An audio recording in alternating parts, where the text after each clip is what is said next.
Bonjour à tous, c'est avec plaisir que je vous retrouve aujourd'hui pour la deuxième partie de la construction d'un drone FPV. Après la première partie où je vous présentais mon atelier et les pièces qui vont composer ce drone, aujourd'hui on entre dans le vif du sujet. On va assembler la frame Vega Gravity en 7 pouces. Alors ce sera ma façon de faire, il y a d'autres méthodes. Prends beaucoup de plaisir à assembler des drones, c'est pas difficile, il faut juste être attentif et rigoureux. Mais en plus, si vous êtes passionné de technologie de do it yourself, vous allez aussi aimer ça. Allez, c'est parti! On va rentrer dans le vif du sujet, le montage de la Vega Gravity en 7 pouces. Déjà, première des choses, on essaye d'être méthodique, de prendre son temps, on n'est pas pressé. Quand je dis méthodique, je vais me procurer le plan de montage de la frame. Alors, le plan de montage ne sera pas forcément disponible selon la marque de la frame que vous allez prendre. Moi, il est disponible sur le site de Vega. Donc, j'ai récupéré le plan de montage, je l'ai imprimé pour la vidéo. Bien sûr, vous pouvez vous l'afficher sur un écran, sur le portable ou autre. Avec le plan de montage, je vais un petit peu me familiariser avec l'ensemble et la façon dont est structurée la frame. J'en profite pour voir quel type de vis sont utilisés. Je vois que j'ai du M3 par 6 ou du M3 par 10. J'ai également du M3 par 8, du M3 par 12. Pour le montage de la stack, je vais avoir du M3 par 30. Alors, il existe différentes tailles de vis selon la stack que vous allez monter. Moi, c'est une stack en 30-30, donc il va falloir également que je place un press-nut sur la croix. Donc voilà, j'essaie de me familiariser un petit peu avec la structure de la frame, voir comment elle est composée, voir comment ça se place. On prend quelques minutes, on réfléchit à son plan de montage. Moi déjà, j'ai déterminé que je vais attaquer par le press-nut, par monter le press-nut de la stack, de la croix. Donc moi, c'est une stack qui va être en 30 par 30, donc il va falloir que j'assemble le press-nut au bon endroit. Une fois qu'on est un petit peu familiarisé avec son montage, on va déjà prendre toutes les pièces dont on a besoin. Voilà, je me retrouve avec tout un tas de pièces, juste pour la frame. Je vais commencer par sortir les pièces de la frame. Donc déjà, je me retrouve avec la main plate, la plaque principale, la top plate, les deux caméra plates. Ça, je peux me le mettre de côté. La croix centrale, ce dont je vais avoir besoin en premier. Je mets mes 4 bras. Alors, ils sont de longueurs différentes sur cette frame, comme elle est en dead cat. Les 2 bras arrière et les 2 bras avant. Je me les mets aussi de côté. Tous les TPU, je me les mets pareil d'un côté. Et on essaiera de repérer au fur et à mesure pour les TPU ceux qu'on va utiliser. Ensuite, les colonnettes. Alors, sur cette frame, elles sont toutes de la même longueur. Et je me les classe dans un coin. La visserie. Alors, la visserie, j'ai repéré déjà que j'avais différentes longueurs. Ce que je vais faire, je vais prendre une boîte. Et on va rassembler les vis ensemble. Voilà, j'ai fait mon tri de vis. Donc j'ai du M3 par 6, du M3 par 8, du M3 par 10, du M3 par 12, du M3 par 30 pour la stack, et du M2 par 20, ça c'est pour le Vista. Bon, d'ailleurs, moi je les changerai, j'ai d'autres vis dans mon stock. Enfin, c'est pas le sujet d'aujourd'hui. Comment se caractérise une vis? C'est toujours intéressant de le savoir si vous êtes un petit peu novice en mécanique. Ce qui caractérise une vis, déjà, c'est un diamètre. Pourquoi M3, pourquoi M2? Une vis M3 a un diamètre de 3 mm. Ensuite, elle est caractérisée par une longueur. Longueur sous tête. Donc cette vis est une 30 mm. Donc on dirait que c'est une M3 pour 3 mm de diamètre sur 30 mm de longueur. Donc M3 par 30. Une autre chose importante, ce qui va caractériser une vis, c'est la qualité de la vis. Il y a plusieurs classes de vis qui sont normées, selon leur qualité. Les qualités qu'on retrouve couramment sont la qualité 8.8. La plupart des vis que vous achetez dans le commerce, c'est du 8.8. Il existe des qualités supérieures, la 10.9, et encore la meilleure qualité qui va être la 12.9. C'est une qualité de résistance, d'élasticité. On va appliquer d'ailleurs un couple différent, un couple de serrage différent selon que ce soit du 8.8, du 10.9 ou du 12.9. 12.9, il faudra les serrer un peu plus fort. La qualité de la vis, en général, c'est marqué sur le dessus de la tête. Alors là, vous n'allez pas le voir, mon appareil ne fera pas le point. Mais j'ai marqué sur la tête que c'est du 19. Donc, ce qui caractérise cette vis, c'est du M3 par 30 en qualité 10.9. Donc, c'est déjà une bonne qualité. En sachant que la qualité supérieure, c'est du 12.9.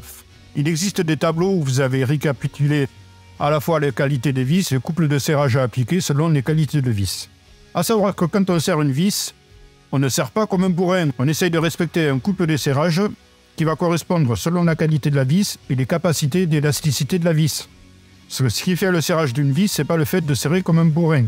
Ça va être sa capacité à s'allonger et se rétracter, à conserver une certaine élasticité qui va assurer un bon serrage. Donc si jamais on serre trop fort, on va trop allonger la vis et elle risque d'aller au point de rupture. Donc on essaye au maximum de respecter un couple de serrage selon la qualité de vis qu'on utilise. Bon, ça c'était la petite parenthèse mécanique. C'est dû à ma formation, j'ai une formation en mécanique à la base. Donc je suis assez pointilleux sur tout ce qui est qualité de vis, taille de vis, couple de serrage à respecter et organisation du plan de travail. Pour moi, ça commence déjà par un bon plan de travail bien organisé. Allez, mes vis sont prêtes, je les mets de côté et j'organise mon plan de travail. Je le mets propre. Qu'est-ce qu'il me reste à récupérer? Ça va être le lipopad. Pareil, je me le mets de côté. Et je vois que j'ai deux presse-notes, il doit m'en manquer deux. On va essayer, voilà, 1, 2, 3. Allez, il me manque un presse-note et 4 presse-notes.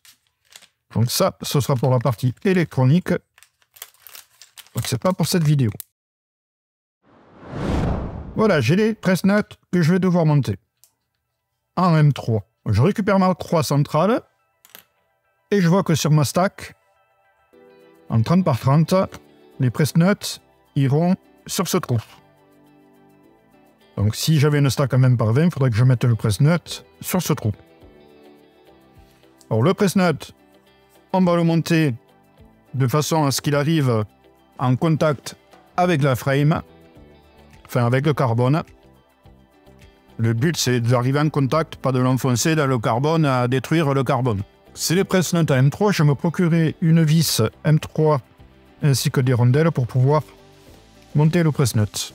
Pour monter les presse-notes, bon, j'ai protégé ma frame, ça c'est pour éviter de la marquer. Alors on la protège bien sûr du côté où on va prendre appui, donc du côté inverse où il y a les presse-notes. Et je vais utiliser une vis M3 avec des rondelles pour prendre appui et pouvoir enfoncer le presse-note dans la croix. Donc, je mets en appui ma vis. Dans le presse-note, il a un côté, bien sûr, vous allez le voir, le côté qui va dans la frame. C'est le côté un peu plus petit en diamètre, avec des stries dessus. Donc, première étape, je vais l'approcher au maximum. On le centre bien comme il faut. Une fois que c'est approché au maximum et qu'il est bien centré, on prend un tournevis. Donc moi, c'est un 2,5 mm, un tournevis hexagonal. J'ai pas pris une vis de la stock. Je préfère conserver mes vis de stock intactes. J'ai un stock de vis, j'en ai profité, j'utilise un vis. Donc on a juste à serrer pour amener le presse-note. Ça force un petit peu, ce qui est normal. Le presse-note se fait la place dans la frame. Une fois qu'il est bien à fleur, ça ne bouge plus. Ah, j'ai dû remettre un petit coup en plus, un petit peu forcé pour bien le faire plaquer contre le carbone. Et maintenant, c'est bon. On fait attention, on prend des vis de bonne qualité tout de même pour faire ce serrage, pour éviter qu'elle casse dans le presse-note. On y applique quand même pas mal de force pour pouvoir bien l'enfoncer. Donc je vais faire le reste.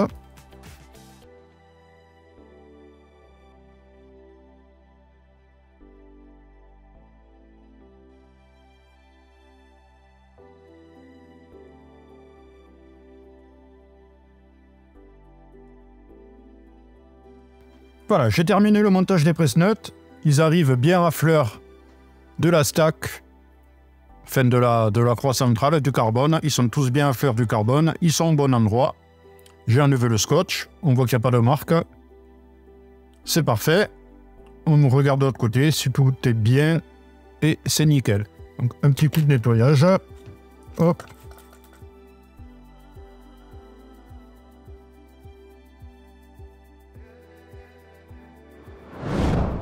Ensuite, l'opération qu'on va faire, on va installer les bras.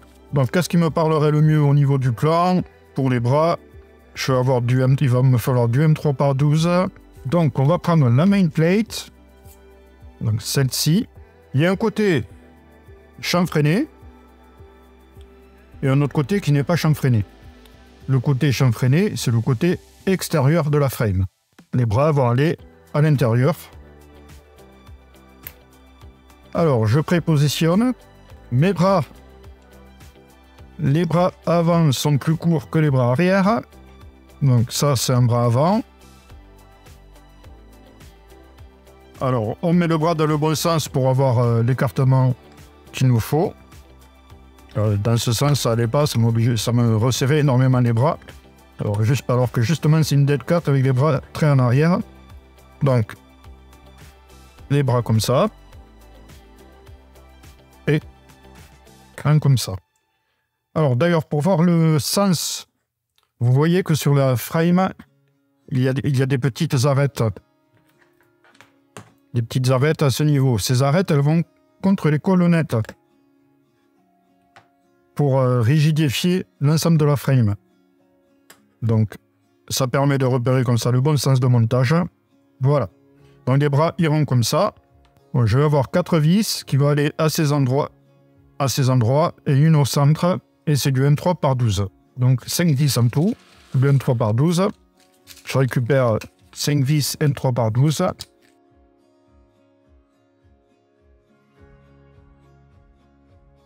Je mets les vis en place dans les trous qui sont prévus pour. Je vais prendre ma croix centrale. On fait attention à ce que la croix centrale corresponde bien au niveau des arêtes. Je fais un petit peu prendre le filetage. Alors c'est juste prendre pour que la croix centrale tienne bien. Voilà, j'ai ma croix centrale qui est légèrement prise. Et je vais pouvoir monter les bras. Alors, j'ai fait une erreur, donc on va retirer une vis pour pouvoir mettre le bras. Donc, le bras avant.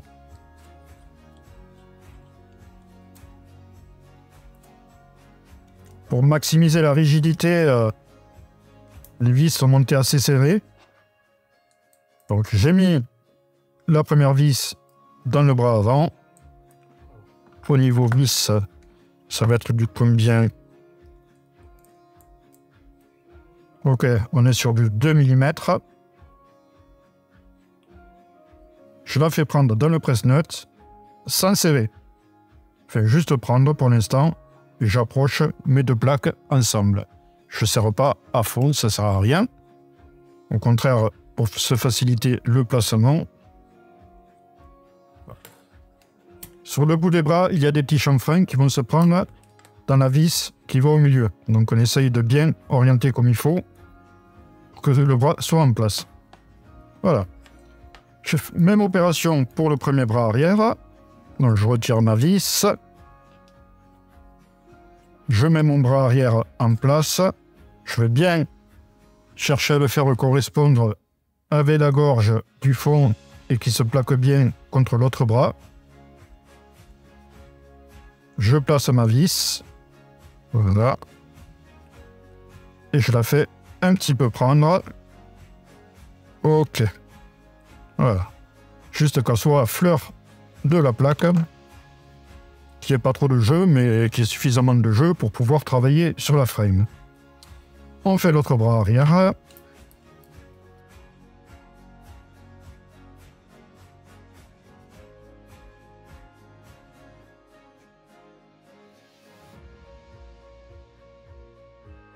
Et enfin, on va faire le dernier bras.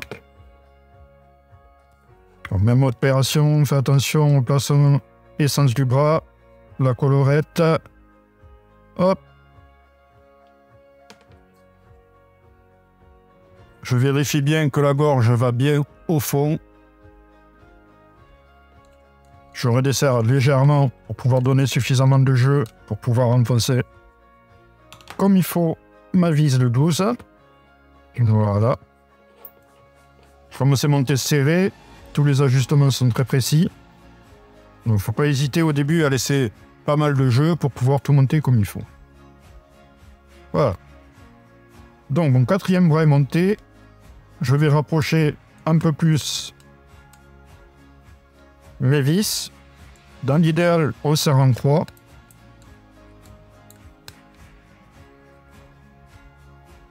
J'approche les vis au maximum, sans serrer vraiment pas fort du tout là, hein, c'est juste tac, voilà. Il faudrait même presque, on verra après s'il y a besoin peut-être de relâcher un petit peu pour laisser un petit peu de jeu au moment de mettre les collerettes. Voilà, donc les bras sont montés. Opération suivante, on va justement monter les collerettes. Spacer, ou vous l'appelez, ou entretoise, vous la prenez comme vous voulez. Les entretoises sont montées avec du M3 par 6, sauf à l'avant. Donc ici, comme je vais avoir le bumper, ce sera du M3 par 8. Donc je vais d'ailleurs commencer par mettre le bumper. Le bumper est mis en place. Les collerettes, donc M3 par 6 et 2 M3 par 8 à l'avant. Et je vais y mettre un point de bloc écrou de frein filet, l'octite bleu de préférence. Bon, je ne l'ai pas fait au bras, je le ferai plus tard dans un second temps. Mais après, j'aime bien toutes les vis du bas, en général, me mettre un point de l'octite bleu, afin de bloquer. Alors là, l'octite, ça s'applique vraiment, c'est un point. Vous allez voir. Donc, je prépare mon petit chiffon pour enlever le surplus, mon petit sopalin. Donc il y en a qui ne mettent pas de l'octite. Moi, j'aime bien mettre un petit peu, au moins sur les vis que je ne vais jamais défaire. Et c'est vraiment un petit point sur le début de la vis, sur le début de la tête. Le but de l'octite, c'est que ça aille dans le filet. Et ça assure un meilleur point de fixation. Voilà, il ne faut vraiment pas en mettre beaucoup. Il y en a qui se plaignent et qui n'arrivent pas à défaire le vis, mais déjà parce qu'ils en mettent beaucoup trop, ce qui ne sert à rien. Et en plus, ils s'abîment parce qu'ils doivent serrer comme des malades en plus de ça, quoi. Sans respecter le couple de serrage. Bon, voilà. Allez, je vais monter la première collerette.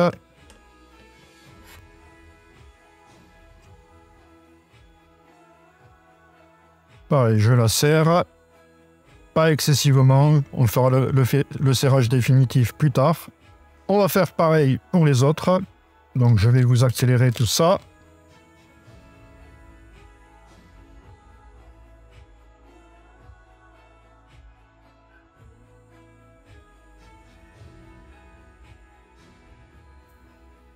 Pour les colonnettes arrière, on va y mettre les TPU.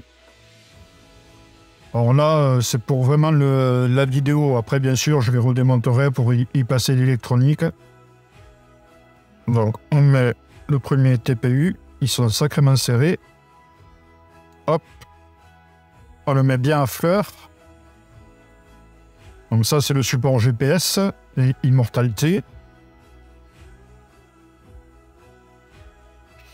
D'ailleurs, dans celle-là, je ne vais pas mettre de l'octite. Parce que c'est vraiment pour la vidéo. Une fois qu'on a mis son support GPS dans les colonnettes ou entretoises, on peut mettre le support XT60 Vista.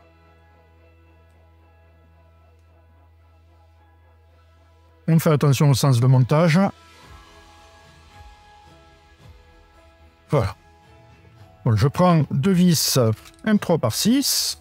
Sur celle-là, je ne vais pas mettre de l'octite parce que c'est un montage provisoire. Enfin, pour la vidéo.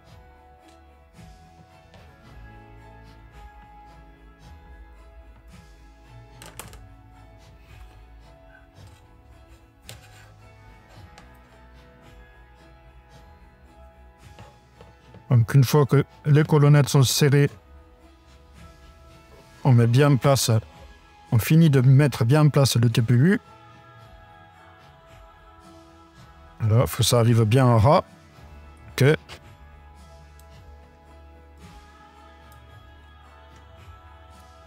Ok.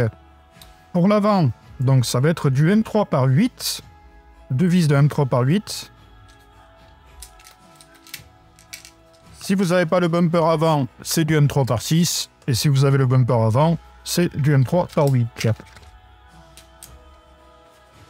Alors celle-là, on va y mettre un petit point de loctite. Celle-là, c'est pas mal de mettre un petit point de loctite parce que on va pas les serrer aussi fort à cause du bumper pour pas qu'il soit trop écrasé.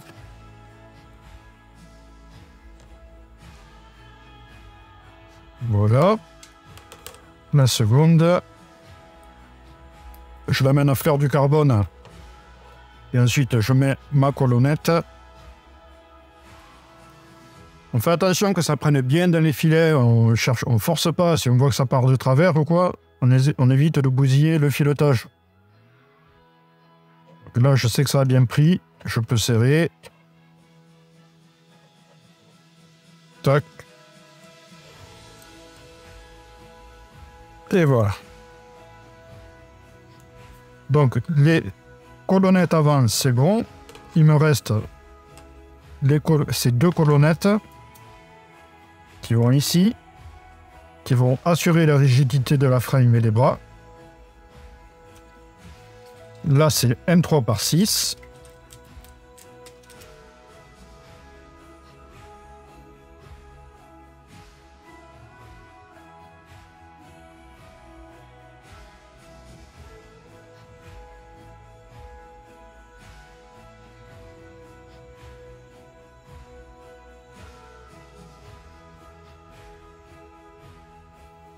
Hop, on serre comme il faut. Vous pouvez voir que les bras sont plaqués comme il faut contre les colonnettes. Donc ça assure une super rigidité. On a déjà une frame super rigide.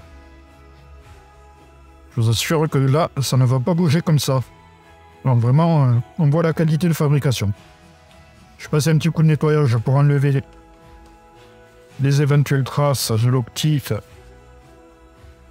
Au préalable, je vais le faire hors vidéo, je vais redémonter mes vis une par une, mettre un point de loctite sur les vis de bras. Et ensuite, je vous reprends après le petit coup de nettoyage. Donc voilà, j'ai appliqué un point de loctite sur les vis des bras. Pour continuer sur la partie du bas, on va mettre les vis de 1,3 par 30 pour la stack.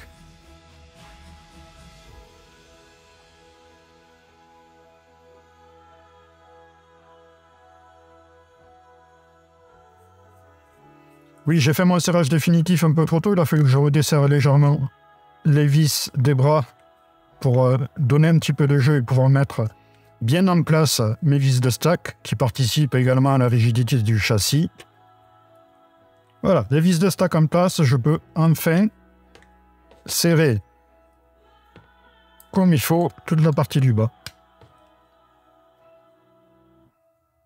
Et voilà. Maintenant que ma partie du bas est terminée, on va mettre les templates.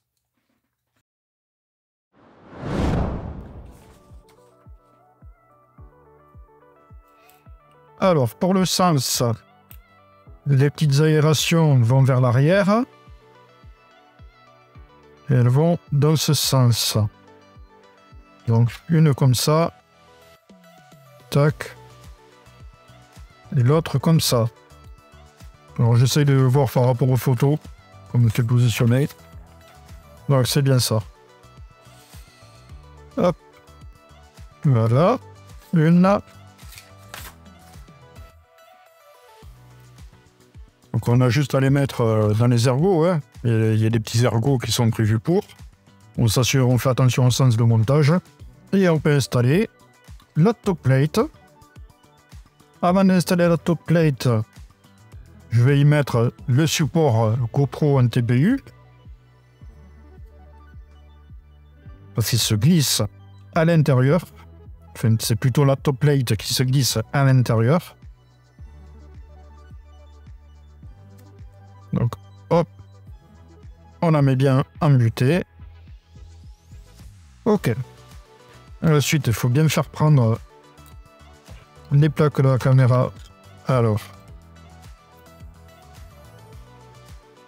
on va même faire comme ceci. Tac. Alors, la top plate est en place. Au niveau des vis, on va avoir du M3/6 ici et du M3/10 parce que j'ai le support de caméra, sinon c'est aussi du M3/6. Donc 4 M3/6 et 4 M3/10.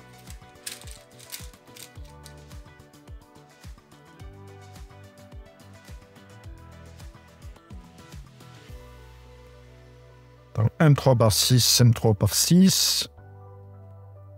Voilà, je fais prendre les filets.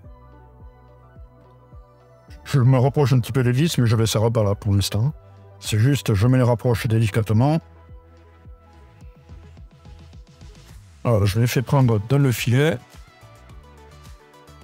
Voilà, une fois que toutes les vis sont prises dans le filet, je vais les rapprocher au maximum. J'essaie de le faire en croix pour vraiment équilibrer les forces de serrage.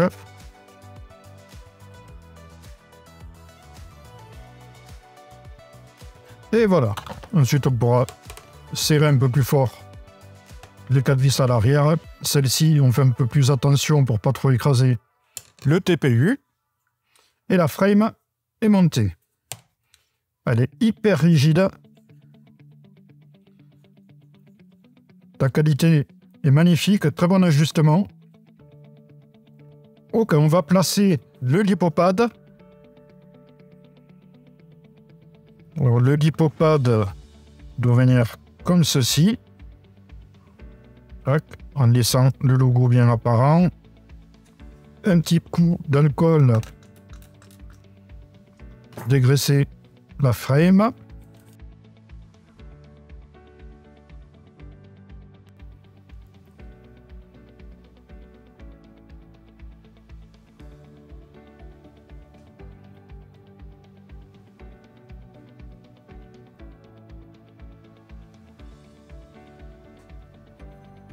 Et voilà, le lipopad est placé.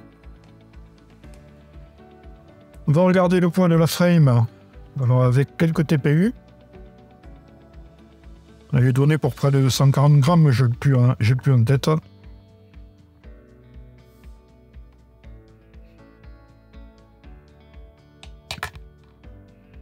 Ok, on arrive à 167 grammes avec les TPU avant et arrière. Si je rajoute tous les autres TPU,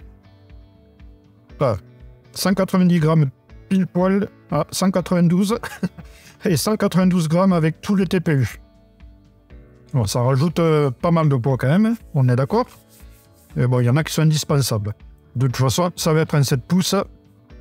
Il va envoyer ce qu'il faut pour l'envoyer en l'air. À présent, le montage de la frame est terminé. J'espère que ça vous aura plu.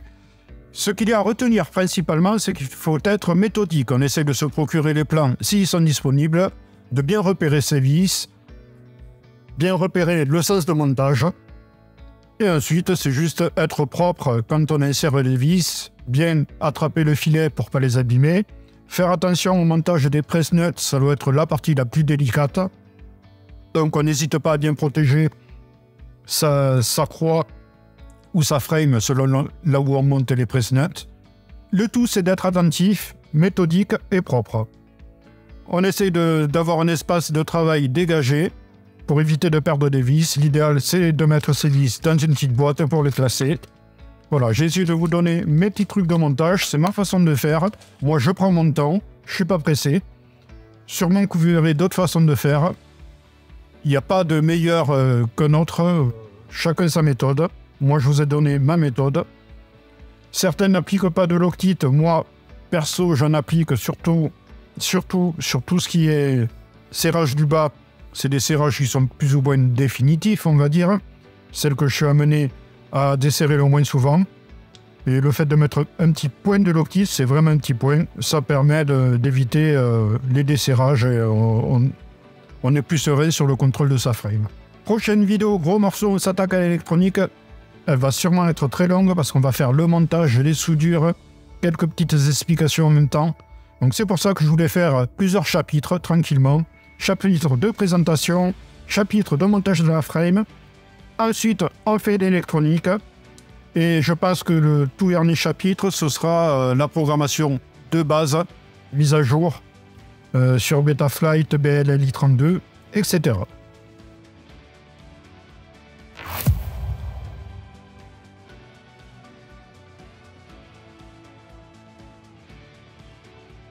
J'espère que cette vidéo vous aura plu. Pour ne pas rater les prochaines vidéos de cette série, abonnez-vous à la chaîne et activez la cloche des notifications. Comme ça, vous serez informé des sorties des prochaines vidéos. On se retrouve bientôt pour une nouvelle vidéo. Quant à moi, il ne me reste qu'à vous souhaiter un bon vol. Allez, salut!